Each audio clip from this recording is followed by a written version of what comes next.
future of Guatemala lies at the disposal of the Guatemalan people themselves. It lies also at the disposal of leaders loyal to Guatemala who have not treasonably become the agents of an alien despotism which sought to use Guatemala for its own evil ends.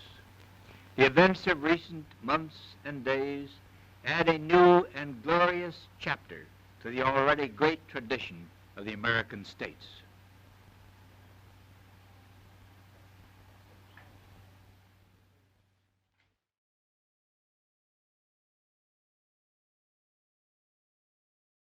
During the Cold War, the United States engaged in somewhere between 30 and 100 interventions into foreign governments, ranging from influencing elections to direct, overt military action.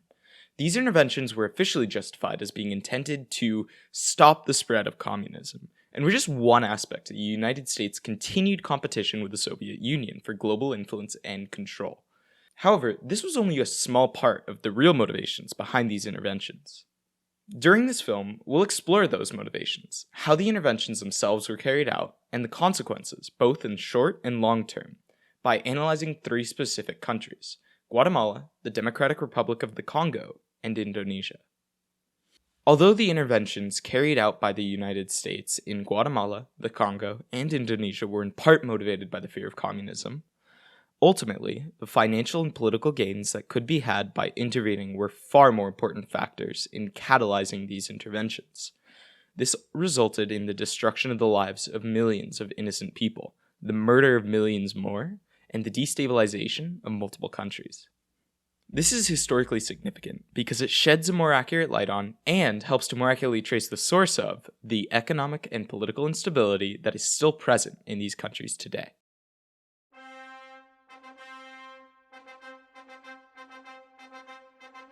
In 1950, following his previous involvement in the Guatemalan Revolution, Jacobo Arbenz was elected the president of Guatemala. Arbenz was a progressive who placed a priority on enacting social reform, and with the Guatemalan people at the center of his policymaking. While this in itself put the US on edge, it wasn't until his Land Reform Act was introduced in 1962 that serious opposition began to form. His Land Reform Act focused on redistributing unused land to local peasants, compensating the owners of said land with government bonds.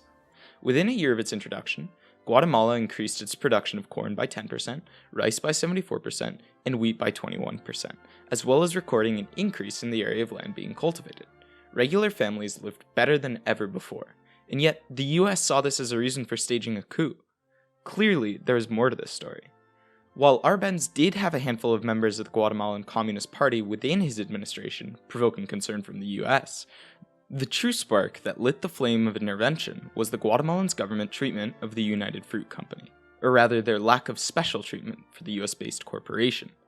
The United Fruit Company was set to lose 408,000 acres of uncultivated land through Arbenz's land reform bill, and in return were only offered $1.185 million, a mere 6% of the $19.355 million asking price that they requested following the seizure of the land. The UFC, an American megacorporation with direct ties to Secretary of State John Foster Dulles and his younger brother, CIA Director Allen Dulles, had previously experienced 55 years of special treatment from the Guatemalan government, being described by some as acting as a state within a state. Given that significant portions of their unused land were being taken, the UFC began its strong lobbying efforts and, in concert with the CIA, began a misinformation campaign attempting to suggest communist influence and control within the Guatemalan government.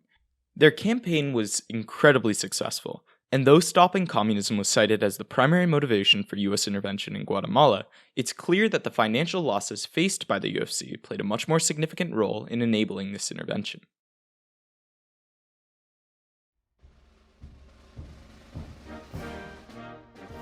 In 1960 and 1961, a flurry of events took place across the Republic of the Congo. First, the Republic was granted its independence from its colonial ruler, Belgium. From there, Patrice Lumumba, leader of the Congolese nationalist movement, was selected to assemble the new government by Belgian authorities. Lumumba spent his time from then to their Independence Day attempting to assemble a new government that was both representative of the populace and accepted by the political parties that were in power at the time. and on June 25th, 1960, the government he assembled received the necessary votes just 5 days before their scheduled formalized independence. However, roughly a month later, the new government began to break down.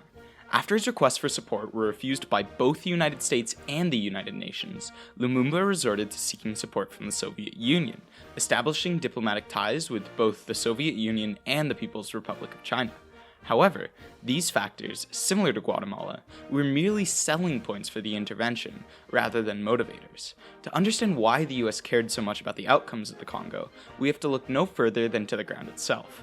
While the Congo's richest resource was copper, it was also extremely rich in cobalt, tin, zinc, and uranium, with the area being responsible for 75% of the world's cobalt and a significant portion of its uranium at the time. These resources were crucial to American and Western industries, and losing access to them would result in severe economic losses. Ultimately, the main motivator was, to quote historian Thomas Kanza, protecting American capitalist interests.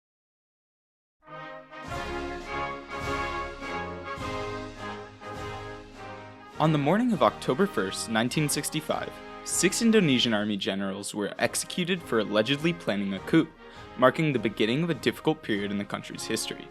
President Sukarno, an anti-imperialist, had spent the last 2 years nationalizing foreign entities operating within Indonesia and attempting to limit the influence of Western corporations within the country.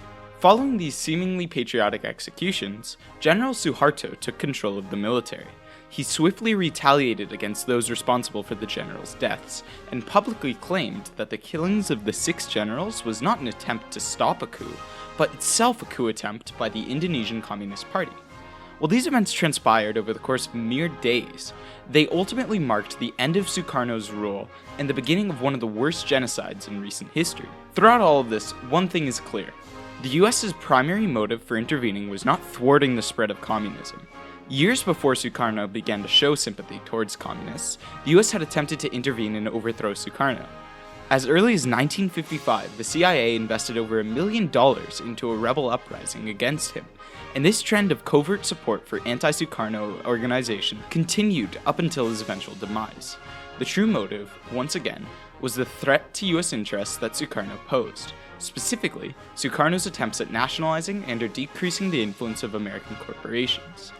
Ultimately, this led to the CIA feeling the need to take action, and the events that followed are evidence of that.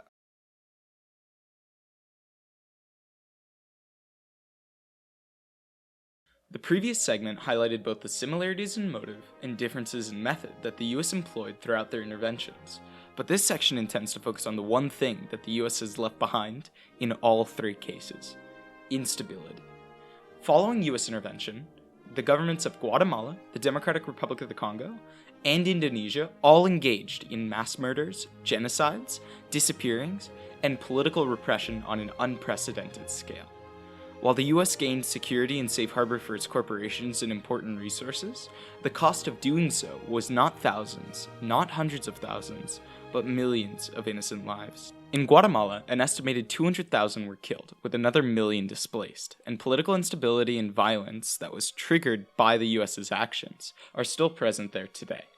In the Congo, US intervention resulted in brutal dictatorships and political instability, resulting in millions of deaths in what is still an ongoing humanitarian crisis. In Indonesia, US intervention resulted in a purge of millions of people, abetted by US intelligence agencies. After committing genocide on their own soil, the Indonesian government installed by the US continued by moving outwards, invading the recently decolonized East Timor and subjecting its people to 24 years of torture, starvation, massacres, public executions, and worse. Ultimately, this resulted in the deaths of, according to a UN report, roughly a third of East Timor's pre-invasion population. In each of these cases, the US interventions, driven by a mix of anti-communist sentiment and, more significantly, economic interests, have left long-lasting scars. The immediate consequences of these interventions were severe, with repression, instability, and widespread violence. However, perhaps even more tragically, the long-term impacts of these interventions have perpetuated cycles of conflict and abuse, with the countries all still grappling with the legacies of these interventions decades later. The United States often applauds itself for its record of policing the world and its so-called fight for freedom, for being a constant force of good in the fight against ever-changing evil. However, we can clearly see that this myth of US exceptionalism is just that, a myth. Thankfully, in today's modern world, information regarding the true activities and intentions of the United States during the Cold War is slowly being revealed, questioned, and scrutinized. Thanks to this, we are now able to be more aware than ever of what our country has done and what we now are responsible to do to fix it.